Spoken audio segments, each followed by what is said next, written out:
There is a uniquely terrible feeling that parents who share custody have, and I'm feeling it this morning. Now, personally, I try to look at the time that my kiddos are away from me as time I get to just be Rachel instead of mom.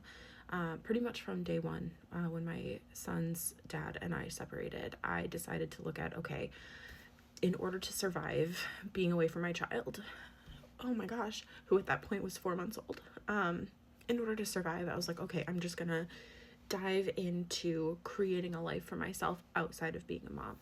And genuinely, that's how I survived those early days, when it felt like when I was handing my true like baby over to someone and being away from him, it felt like part of my body was missing. And so I will even joke about like, hey, yeah, I'm a part-time parent, like I get time to myself. I know parents would kill to have time to themselves, and there are, by choice, positives to being a parent who shares custody, but I choose to try to seek out the positives because the negatives are just,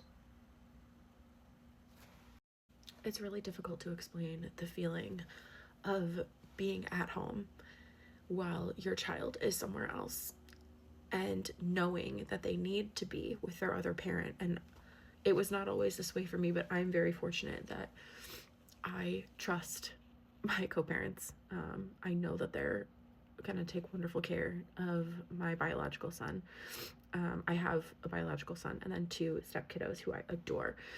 But with my son, my biological son, I know that his co-parents are going to take amazing care of him. I know that he loves being with them. I know he is treasured and taken care of, and I would never begrudge him time with them, and they know that. But it's still, there is still that part that feels like you're missing part of your body. And it's this dichotomy of feeling this intense missing of this person. And then there is that element of like, he's still so little. He still feels like almost like part of my body. And this is not an all the time feeling. One positive thing about my ADHD is that it allows me to compartmentalize. And so being able to focus on the life that I have for myself outside of being a mom is really helpful. But sometimes those walls come down and the compartments kind of open up to everything else, and I just miss my little guy. And it's such a strange and complex feeling because on one hand, I wouldn't change anything. My son has 2 homes where he is just deeply loved. He has 4 parents who love the Lord and love him and who are committed to working together to make sure he has the best possible childhood. And I would not for a single second take a single moment away of time that my son gets with his dad and his stepmom, who truly is his other mom. Like, but at the same time, it is so heart-wrenching. And it's difficult to describe unless you also have been through it. So I'm not even honestly sure why I'm making this video. Maybe it's just for solidarity, so that if you are experiencing the same thing, you can know that there are other people out there. It's just such a complex feeling. And every once in a while it'll just really sneak up on you, especially if I like walk by his bedroom door and it's open and I can see his little bed and his little toys, and it just like, you know, that feeling when you're just like, oh, I just need to go peek in and see what he's up to when they're asleep, and you just like peek in and just like look at them for a second and just are like, oh, I just love them so much. For those who don't have to co-parent, imagine that feeling, but you open the door and the bed is empty. And then there's also that part of you that feels ridiculous because you're like, yeah, there are parents who open the door and the bed is always empty. I truly cannot wrap my head around my child just being gone permanently. And of course I have so much compassion for parents who their children are gone. I've been getting hit a lot with ads for a petition to restrict gun laws to stop school shootings and things, and hearing from the parents who've lost their kids and even seeing the videos of these families in Gaza, and it's just being able to at least understand a very small part of, not by any choice of my own, not having my child with me all the time.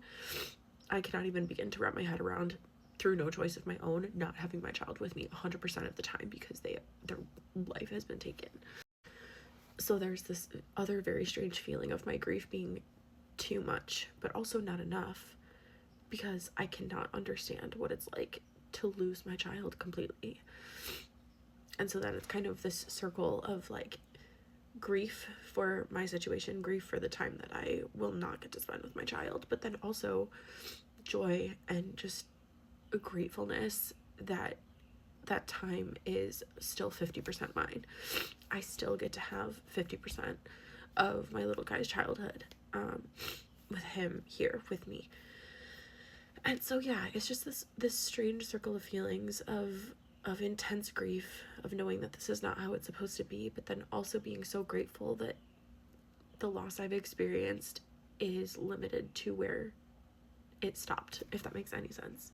And then there's this crushing sorrow for parents who have lost 100% of their child's childhood and life. And honestly, it just all feels like too much.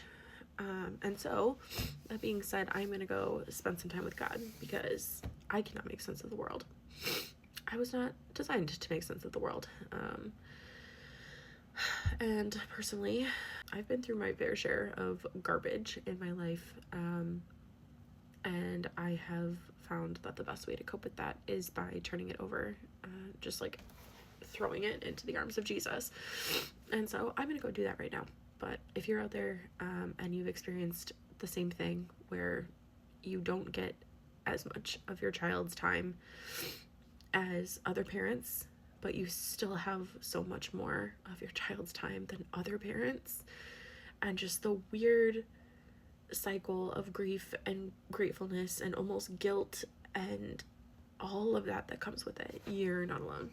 And yeah, I pull, if in case there's any comments out there, they're like, oh yeah, you just record yourself crying on the internet. I see those so often when people choose to take out their camera when they're like feeling grief so that they can share it. That's an intentional choice made, because I know other people feel the same. I've talked to other parents who co-parent, and I know that other people out there feel the same. So this is an intentional choice to get out my camera when I'm a snotty, teary mess, just so that other people know that they're not alone.